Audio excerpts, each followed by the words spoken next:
अत्याचार नहीं होने देंगे, हम सबक सिखा देंगे।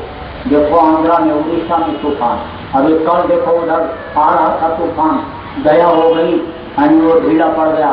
और ये जो उत्तराखंड में अभी देखो विनाश हुआ, अमेरिका के 50 शहर बाढ़ में डूब गए, पाकिस्तान में भूकंप आया, चाइना में जो तूफान आया, ये सब क्या है?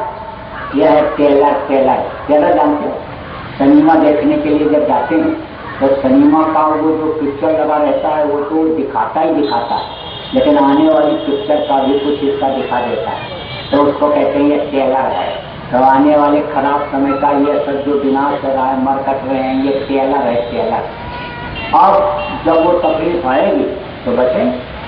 धरती माँ ने अगर सोच लिया कि मेरे ऊपर अत्याचार पापाचार हो रहा है, मेरे आंचल को खून से लोग रंग रहे हैं, और ये अगर फट गई तो कितने मरेंगे कोई गिनती है? अगर ये पैमाने से ज्यादा हिल गई तो कितने मरेंगे कोई गिनती है? अब आप इस बात को समझिए, कुल मिला करके विनाश तो होगा ही होगा। इसलिए इनको समझाओ कि भाई शाकाहारी सदाचारी बन जाओ, इनको पकड़ लो तो रक्षा हो जाएगी। हाथ की चक्की होती है तो उसमें जो गेहूं होते हैं वो सब पिस जाते हैं, तो उसको देख करके कबीर साहब रो पड़े कि कलयुग और सतयुग की चक्की में जो पड़ेंगे पिस जाएंगे। चलती चक्की देखकर दिया कबीरा रोए, दो पाटन के बीच में साबित बचा न कोई। लेकिन उनका लड़का था कमाल, हंस दिया। चलती चक्की देखकर हंसा कमाल सखाए, और फिर सहारे जो रहे तो साबित बच जाए।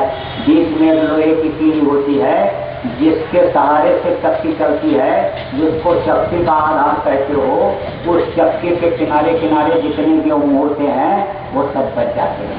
तो ये क्या है? यही शाकाहारिता। इसको पकड़ाओ, अगर ये पकड़ लेंगे तो आने वाले खराब समय में जैसे विभीषण का घर लंका दहन में बच गया था, जैसे भक्त प्रहलाद बच गए थे, ऐसे इनकी रक्षा हो जाएगी।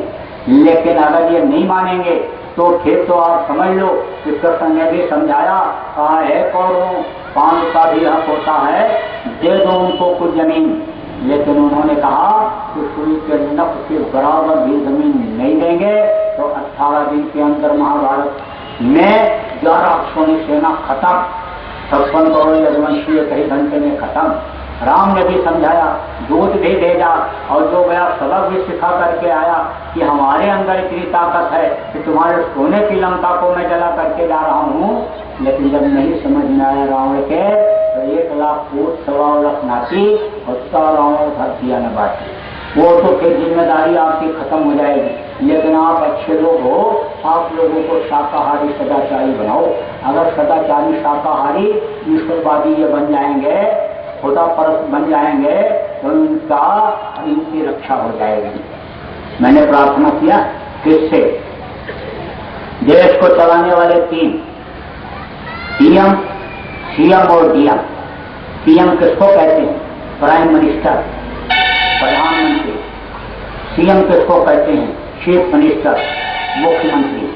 और डीएम किसको कहते हैं? जिला मजिस्ट्रेट को डीएम कहते हैं, जिला अधिकारी जिनको कहते हो। यही चलती। इनसे प्रार्थना किया, ये मेरे एमपी लोगों से प्रार्थना किया है, मंत्रियों से, देश के राष्ट्रपति से, और यानी जितने सरकारी गैर सरकारी अधिकारी कर्मचारी हैं, सब लोगों से मैंने प्रार्थना किया है। और आज भी कर रहा हूँ कि आप लोग शाकाहारी हो गए और लोगों को शाकाहारी बनाइए। जीव हत्या बंद करवा दीजिए, मांसाहार खत्म हो इसकी व्यवस्था बनाइए, शराब की दुकानों को बंद करवा दीजिए, भट्टियां और फैक्ट्रियों को शराब के आप बंद करा दीजिए, तो देश में अमन चैन हो जाएगा। 50% भ्रष्टाचार अपराध इसको बंद करते ही खत्म हो जाएगा।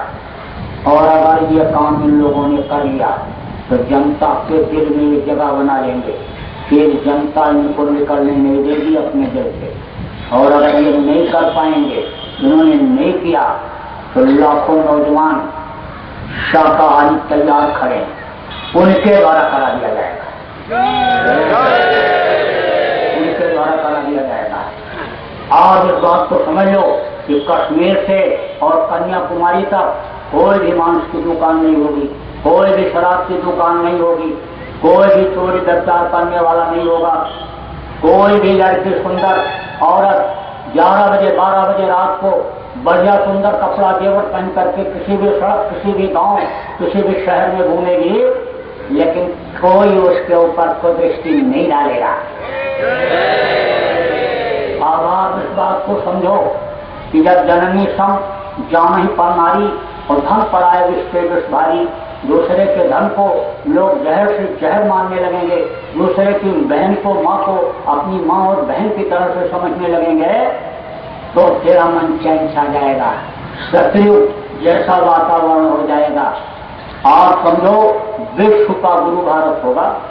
ऐसा विकास आध्यात्मिक यहाँ से हो जाएगा कि यहाँ न्याय लेने के लिए दूसरे देशों से लोग आएंगे, और ये विदेशी जो मंसूबा बनाए हुए हैं कि हमने एटम बम, परमाणु बम बना लिया, हमने कीटाणु बम बना लिया और हम बम फेंकेंगे और पूरे हिंदुस्तान में जाएंगे, फैलेंगे और लोगों के कलेजे को खा जाएंगे, लोग मरेंगे, इनके सारे मंसूबे फेल हो जाएंगे।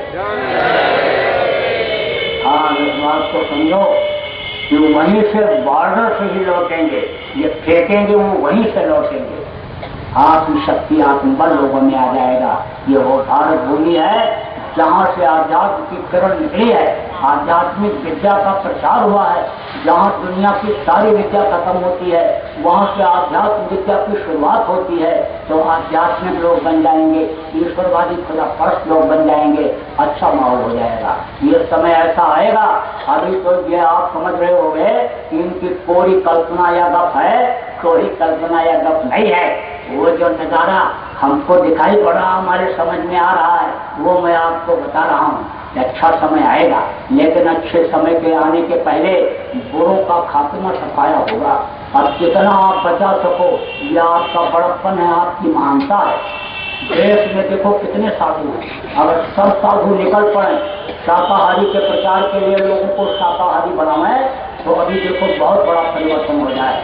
तो मैंने तो इनसे भी प्रार्थना किया है कि आप लोग शाकाहारी हो जाइए। आप गांजा भांग के नशे लिए कई जगह अगर पड़े रहोगे और गृहस्थों का अन्न खाओगे, तो गृहस्थों के टुकड़े 9 उंगल के दांत और भजन करे 100 वर्ष नहीं तो फाड़े हाथ, सजा मिल जाएगी, बुद्धि भ्रष्ट हो जाएगी, सजा मिल जाएगी। आप जिनका अन्न खाते हो उनके लिए कुछ करो, उधर से कहे दैवी प्रकोप से इनको बचाओ, ऐसी शिक्षा दो। तो हम आज भी प्रार्थना कर रहे हैं इस चीज के लिए। आपको इलेक्ट्रॉनिक मीडिया के या प्रेस मीडिया के यहाँ पर रिपोर्टर हो, तो आप इस चीज को वहां तक पहुंचाओ। मैं इस चीज को चाहता हूँ कि लोग शाकाहारी हो जाएं। क्या आप लोग भी चाहते हो? ये देख लीजिए, सब चाहते हैं। अच्छा चीज कौन ले चाहता है? शराबी बाप भी अपने बेटे को शराब नहीं पिलाना चाहता है। कोई चोरी डकैती में अगर फंसा हुआ है बुरे लत में, बुरे माल में, तो वो भी अपने लड़के को उसमें नहीं ले जाना चाहता है। नाचने वाली वो कोठे की नहीं चाहती है मेरी लड़की भी इस बुरे धंधे में फंसे। तो अच्छा तो सब लोग चाहते हैं, अच्छाई तो सब चाहते हैं। आप इस बात को समझो कि जो मिलावट करते हैं, जो लोगों को गलत चीज देते हैं, वही फिर दूसरी जगह से वही मिलावट गलत चीज लेकर के आते हैं। आप इस बात को समझो, जो किसी का दिल दुखा करके लाते हैं, उनको भी दिल दुखा करके कहीं देना पड़ता है। कर्म प्रधान विश्व गिरा था, और जो जस 310 पर्चा का कर्मों की सजा मिल जाती है। इसलिए आज इस सत्संग के माध्यम से इन सब चीजों को, आप सब चीजों को समझने की जरूरत है और उस पर अमल करने की आवश्यकता है। तो मैं ये चाहता हूँ कि आप सब लोग इस चीज को समझ जाओ और ये लोग भी समझ जाए। एक लाइन का कानून बन जाए, एक लाइन का, कि गाय राष्ट्रीय पशु है, तो कोई गौ हत्या नहीं होगी, कोई गाय को मारेगा नहीं। जैसे मोर को राष्ट्रीय पक्षी घोषित कर दिया इन लोगों ने, अब मोर को कोई मारता नहीं है, न मार सकता है। उसी तरह से एक लाइन का कानून बना दिया जाए, तो माँ की जान बच जाएगी। ये धरती माँ बचेगी और गौ माता भी बच जाएगी। धरती को लोग प्रणाम कहते हैं, माँ कहते हैं, और गौ माता को माँ कहते हैं, क्योंकि दूध पिलाती है। और जिसका दूध पियो उसी का मांस खाओ, ये जायज है? होटलों में जाते हैं तो कोई पूछता है कि गाय का मांस है कि सुअर का है कि बकरा का है कि भैंसा का है कि कुत्ता का है कि बिल्ली का है? बस मीट ले आओ, मांस ले आओ, गोश्त ले आओ और खा के चले आते हैं। तो गौ माता की जान बच जाए।